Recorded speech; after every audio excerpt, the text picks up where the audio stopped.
गंगा के किनारे बसा कंचन खेड़ा नामक गांव अपनी उपजाऊ जमीन के लिए पूरे क्षेत्र में विख्यात था। यहाँ की मिट्टी सोना उगलती थी, पर इस मिट्टी को सींचने वाले थे यहाँ के मेहनती किसान। गांव के एक छोर पर एक साधारण से मिट्टी के मकान में अमन और उनकी पत्नी पल्लवी रहते थे। अमन गांव के सबसे सीधे साधे और भोले इंसान थे। उनका दिल इतना साफ था कि गांव में उनका भोलापन एक कहावत बन गया था। वहीं अमन से थोड़ी दूर एक आलीशान पक्के मकान में उनके बड़े भाई विक्रांत रहते थे। विक्रांत ने शहर से लौटकर गांव में अपनी ढाक जमा ली थी। वह बेहद घमंडी और चालाक थे। उनका मानना था कि मेहनत मूर्खों का काम है, असली दौलत तो दिमाग से कमाई जाती है। और इस दिमाग का इस्तेमाल वह अक्सर अमन के भोलेपन का फायदा उठाने के लिए करते थे।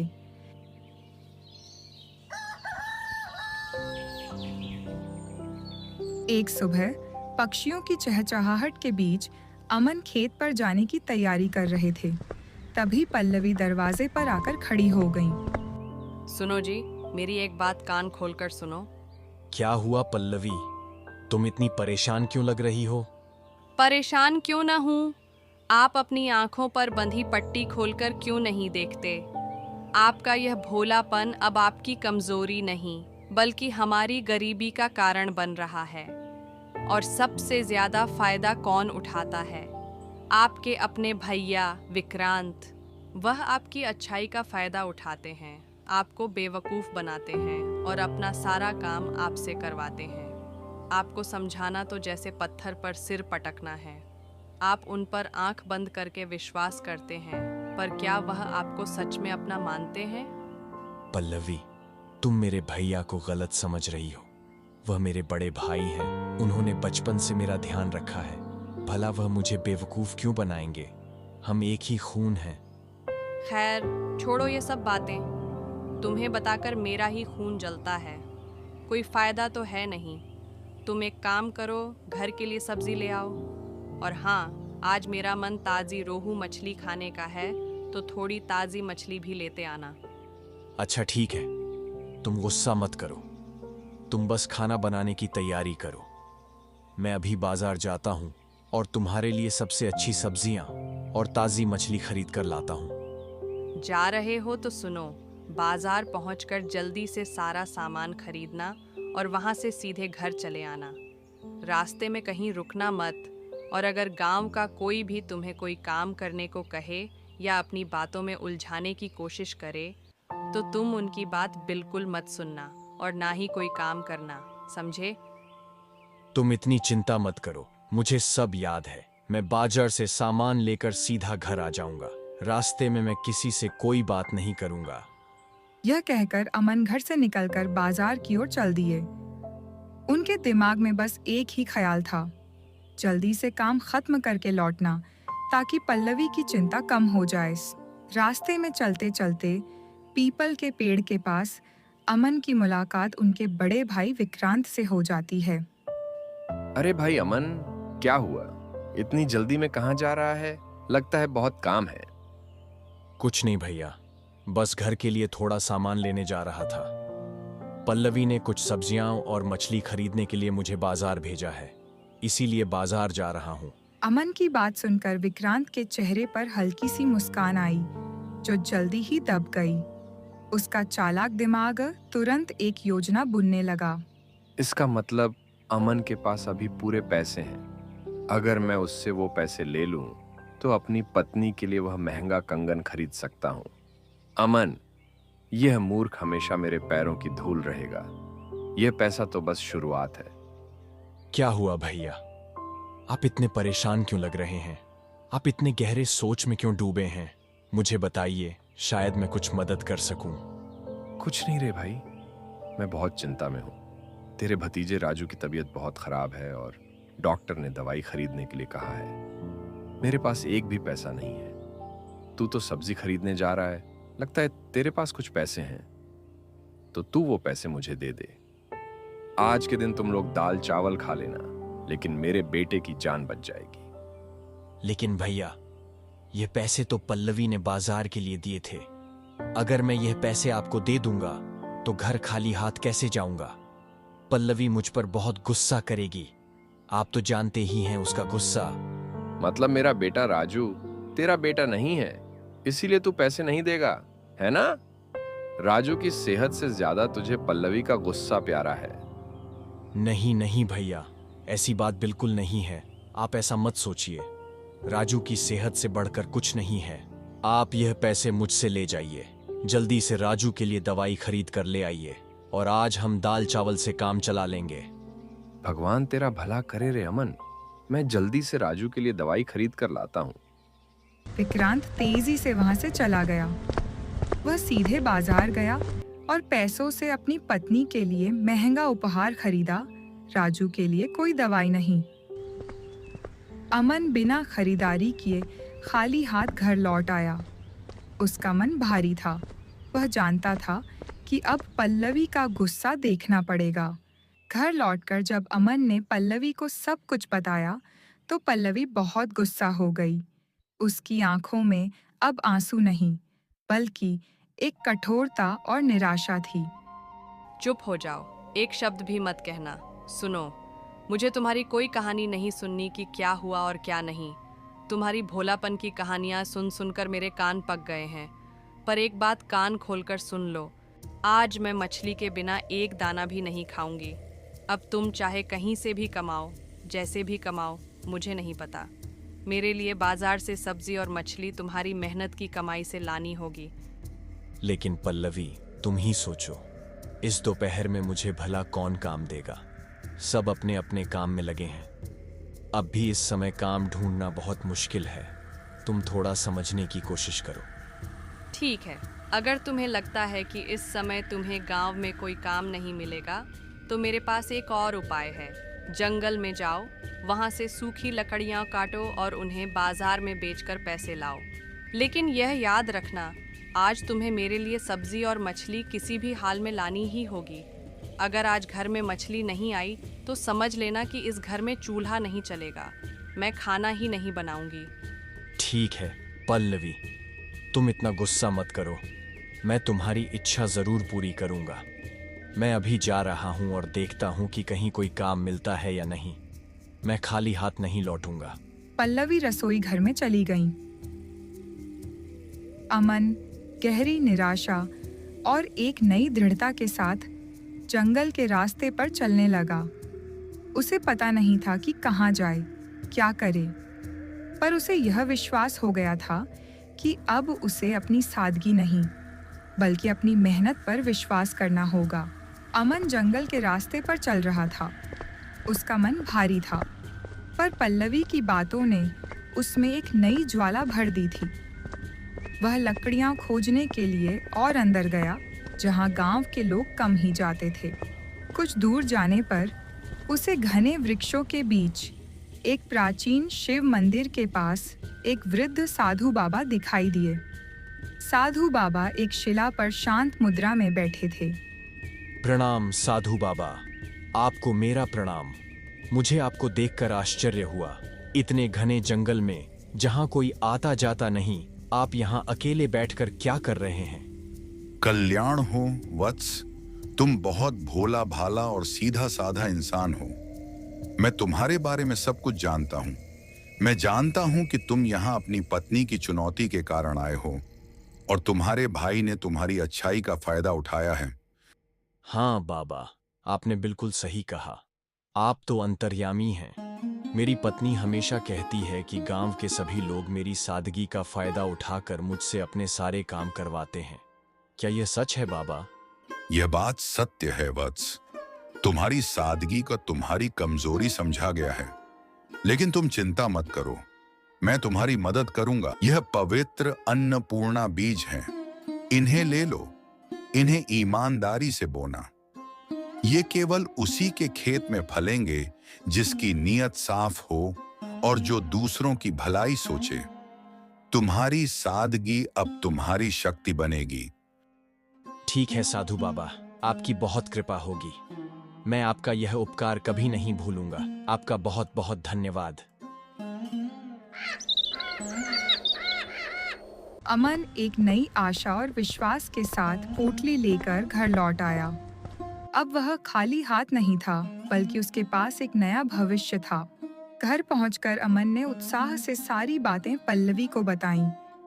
तुम यह सब क्या कह रहे हो? जादुई बीज? यह सब संभव नहीं है। जरूर तुम्हें कुछ गलतफहमी हुई होगी। वह बाबा कौन थे, क्या पता? ठीक है, तुम्हें जो कहना है कहो, पर मुझे उन साधु बाबा पर पूरा विश्वास है। कल सुबह होते ही हम इन बीजों को खेत में जाकर बो देंगे। उसके बाद ही पता चलेगा कि यह बीज सच में जादुई हैं या नहीं। ये सब बातें छोड़ो, चलो अब मैं तुम्हें खाना देती हूँ। तुम हाथ मुंह धोकर आओ। वाह पल्लवी, तुम बहुत अच्छी हो। मैं तो यही सोचकर निराश हो रहा था कि आज शायद हमें भूखे ही सोना पड़ेगा, पर तुमने तो इस साधारण से दाल चावल में भी जैसे अमृत घोल दिया है। मुझे माफ कर दो पल्लवी, लेकिन मैं तुम्हें वादा देता हूं कि एक दिन मैं इतनी मेहनत करूंगा कि तुम्हें हर दिन मछली खिला सकूंगा। हाँ, मैंने कहा था कि मछली के बिना नहीं खाऊंगी, लेकिन मैं यह भी जानती थी कि तुम्हें इस दोपहर में कोई काम नहीं मिलेगा, इसीलिए मैंने दाल चावल बनाकर रखे हैं। चलो ठीक है, अब जो होना था सो हो गया। बीती बातों पर रोने से क्या फायदा? हमें कल सुबह जल्दी भी तो उठना है। खेत में भी तो जाना है उन बीजों को बोने के लिए। अब जल्दी से खाना पीना खत्म करो और सोने चलो। अमन और पल्लवी उस रात जल्दी सो गए। दोनों के मन में एक ही विचार था, कल सुबह होने वाले चमत्कार का।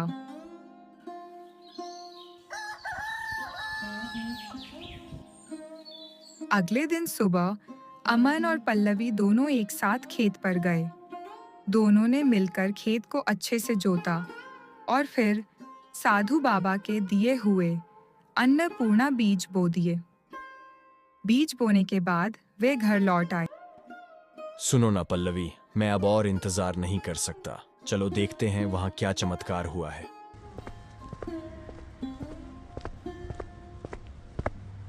खेत में जाकर वह दोनों हैरान रह गए। बस कुछ ही घंटों में उनके खेत में छोटे छोटे सुनहरे पौधे निकल आए थे। पूरी खेत की मिट्टी सुनहरी लग रही थी और पौधों से एक दिव्य सुगंध आ रही थी।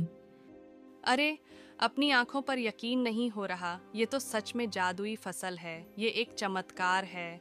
अब लगता है कि भगवान ने हमारी सुन ली और हमारे अच्छे दिन आने का समय हो गया है। हाँ पल्लवी, अब मुझे पूरा यकीन हो गया है। उन साधु बाबा ने मुझसे बिल्कुल सही कहा था। यह कोई मामूली फसल नहीं, यह एक जादुई फसल है। देखते ही देखते उनकी जादुई फसल सुनहरी होकर पक गई। फसल इतनी घनी और भारी थी कि धान के दाने सोने की तरह चमक रहे थे। देखो पल्लवी, हमारी मेहनत रंग ला रही है। धान के दाने भी पकना शुरू हो गए हैं। शायद इस बार गांव में सबसे अच्छी फसल हमारी हुई है। हाँ, तुमने बिल्कुल सही कहा। पूरे गांव में घूमकर देखा है, किसी की भी फसल इतनी अच्छी नहीं हुई। ये देखकर मन को कितनी शांति मिल रही है। उन्होंने फसल काटकर बाजार में बेचना शुरू कर दिया। कुछ ही समय में अमन ने बहुत पैसा कमाया। उसने सबसे पहले गांव वालों के लिए अपने खेत के पास एक बड़ा कुआं खुदवाया ताकि सभी किसानों को पानी मिल सके। फिर उसने एक आलीशान मकान बनवाया। अमन की यह सफलता अब केवल मेहनत की नहीं, बल्कि उसकी परोपकार की भी कहानी बन गई थी। अमन और पल्लवी की इस सफलता की खबर विक्रांत के कानों तक पहुंची। वह जलन से जलने लगा।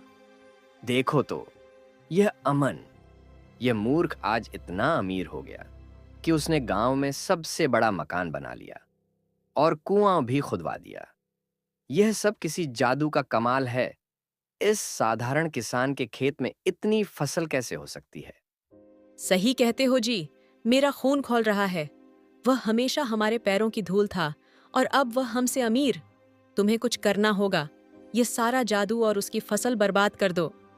हाँ, अब मुझे कुछ करना ही होगा। इस तरह बैठे बैठे देखने से कुछ नहीं होगा। मैं देखूंगा कि वह ऐसी कौन सी खेती कर रहा है। विक्रांत ने मन ही मन तय कर लिया कि वह कुछ भी करके अमन की सारी फसल बर्बाद कर देगा।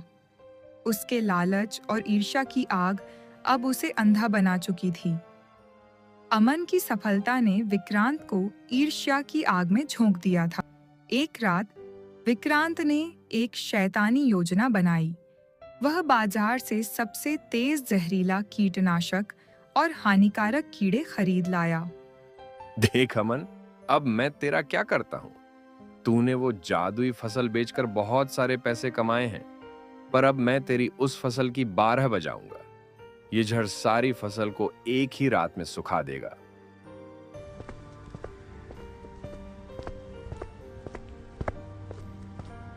रात के अंधेरे में विक्रांत चुपचाप अमन के खेत में गया और सारी फसल पर जहरीले कीटनाशक का छिड़काव कर दिया और साथ में जहरीले कीड़े भी छोड़ दिए।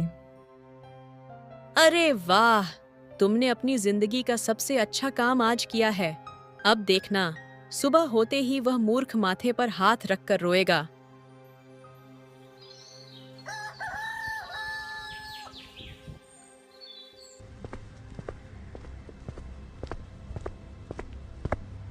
अगले दिन सुबह जब अमन और पल्लवी खेत में आए तो अपनी लहलहाती फसल देखकर हैरान रह गए। फसल पीली पड़ चुकी थी और कीड़े उसे खा रहे थे। हे भगवान, ये क्या हो गया? ये सब कैसे हुआ? हमारी लहलहाती फसल में इतने सारे कीड़े मकोड़े कहाँ से आ गए? हमारी सारी मेहनत, सारी उम्मीदें बर्बाद हो गईं। अब हमारा क्या होगा? अरे तुम इतनी चिंता मत करो पल्लवी। माना कि यह मुश्किल समय है, लेकिन हिम्मत मत हारो। साधु बाबा ने कहा था, यह बीज केवल उसी के खेत में फलेंगे जिसकी नीयत साफ हो। इसका मतलब है इस फसल पर किसी बुरी नीयत का असर हुआ है। तो फिर क्या उपाय है? इसे हम एकदम से कैसे भगाएंगे? हिम्मत मत हारो, हम इसका उपाय निकालेंगे। हम अपनी नीयत साफ रखेंगे और अपनी मेहनत को नहीं छोड़ेंगे। अमन ने बाजार से महंगी खाद और गौमूत्र लाकर पूरे खेत में पवित्र मन से छिड़काव किया। कुछ ही दिनों बाद चमत्कार हुआ। अमन के खेत की फसल पहले से भी कहीं ज्यादा हरी, घनी और बेहतर हो गई। ये क्या जादू है? मेरे जहरीले कीटनाशक के बाद भी उसकी फसल पहले से बेहतर कैसे हो गई? इस आदमी पर भगवान की इतनी कृपा कैसे हुई? मैं भी जानना चाहता हूं कि वह कौन सी फसल उगाता है। विक्रांत अब क्रोध और लालच में अंधा हो चुका था।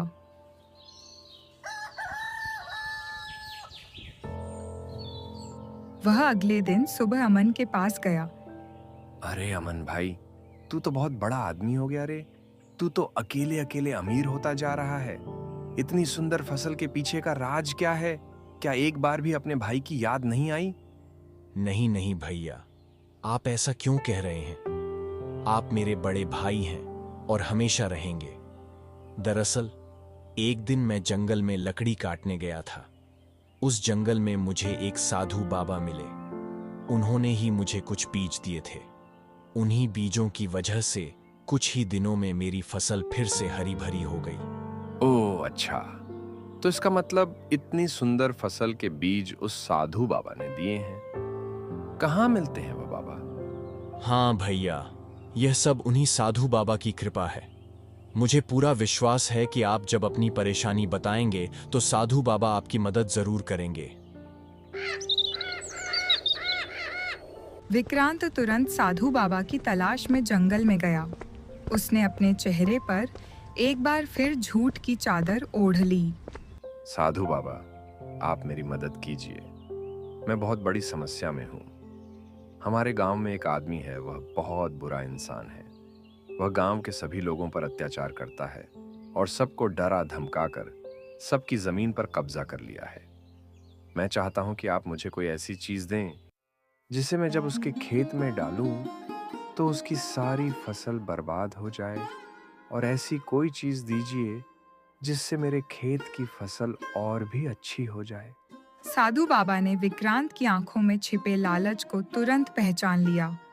वह समझ गए कि विक्रांत को उसके कर्मों का फल देने का समय आ गया है।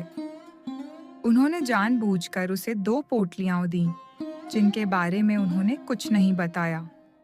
वत्स, यह 2 जादुई पोटलियां ले लो।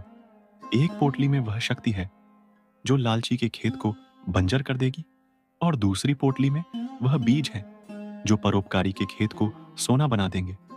लेकिन याद रखना, यह पोटलियां केवल नियत के अनुसार काम करेंगी। यह तुम्हारे खेत की उत्पादकता छीन लेंगी या बढ़ा देंगी। तुम्हें खुद तय करना होगा कि तुम कौन हो। विक्रांत जल्दबाजी में बिना कुछ सुने दोनों पोटलियां लेकर चला गया। रात होने पर विक्रांत ने अपनी पत्नी के साथ मिलकर योजना बनाई। यह सही है। अब मैं वह सारे गहने बनवाऊंगी जो इस गांव में किसी के पास नहीं हैं। अब बस कल सुबह का इंतजार है। हाँ पत्नी, अब मेरे भाई अमन का सर्वनाश होगा। अब देख अमन, सुबह होते ही तू माथे पर हाथ रखकर रोना शुरू कर देगा। विक्रांत ने चालाकी दिखाते हुए सोचा कि बर्बादी वाली पोटली हल्की होगी और अच्छी फसल वाली भारी। उसने रात के अंधेरे में पहली पोटली, उत्पादकता छीनने वाला बीज को, यह सोचकर कि यह अच्छी फसल देगी, अपने ही खेत में बिखेर दिया, और दूसरी पोटली, परोपकार वाला बीज को अमन की फसल बर्बाद करने के लिए अमन के खेत में बिखेर दिया।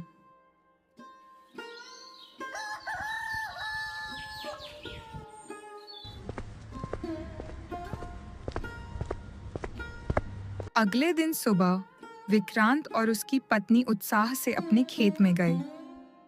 खेत में जाकर वह हैरान रह गए। उनका अपना खेत पूरी तरह से बंजर हो गया था। जमीन काली पड़ चुकी थी और मिट्टी सूख गई थी। अरे, यह तुमने क्या कर दिया? तुमने तो गलत जादुई शक्ति अपने ही खेत में डाल दी। तुमसे कोई काम ठीक से नहीं होता। तुम्हारी वजह से अब हमें भूखे मरना पड़ेगा। विक्रांत डर गया। वह समझ गया कि उसने अमन के लिए जो जाल बिछाया था, उसमें वह खुद ही फंस गया है। लालच के कारण उसने अपने ही खेत को बर्बाद कर दिया था।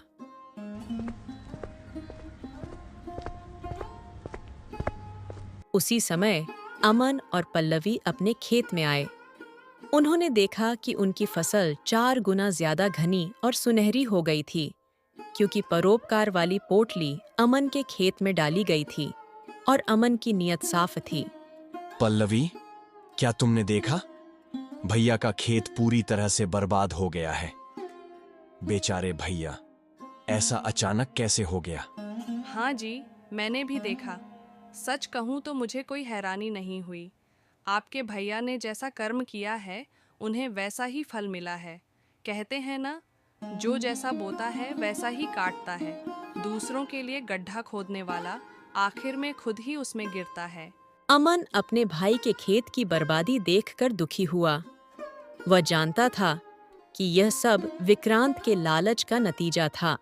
सुनो पल्लवी, देखो हमारी फसल कितनी अच्छी हुई है। अब इसे काटने का समय आ गया है। मैं सोच रहा हूँ कि इस बार फसल बेचकर जो पैसे मिलेंगे, उनका एक हिस्सा हम गांव के गरीब और जरूरतमंद लोगों की मदद करने में लगाएंगे। हमने भी बुरा समय देखा है, इसलिए दूसरों का दर्द समझते हैं। हाँ जी, आपने मेरे मन की बात कह दी। आपने बिल्कुल सही कहा। दूसरों की मदद करने की यह सोच बताती है कि आप सच में बहुत बड़े दिल के इंसान हैं। मुझे आप पर गर्व है। अमन ने अपनी फसल बेची। उसने न केवल गांव में स्कूल और अस्पताल बनवाया, बल्कि अपने भाई विक्रांत को माफ भी कर दिया। उसने विक्रांत की बंजर जमीन पर फिर से मेहनत करके खेती शुरू करने में मदद की। अमन ने साबित कर दिया कि दुनिया में सबसे बड़ा जादू प्रेम, मेहनत और सच्ची नीयत का होता है। कंचन खेड़ा अब केवल अपने उपजाऊ खेतों के लिए नहीं, बल्कि अमन और पल्लवी की दयालुता और सच्चाई के लिए प्रसिद्ध हो गया था।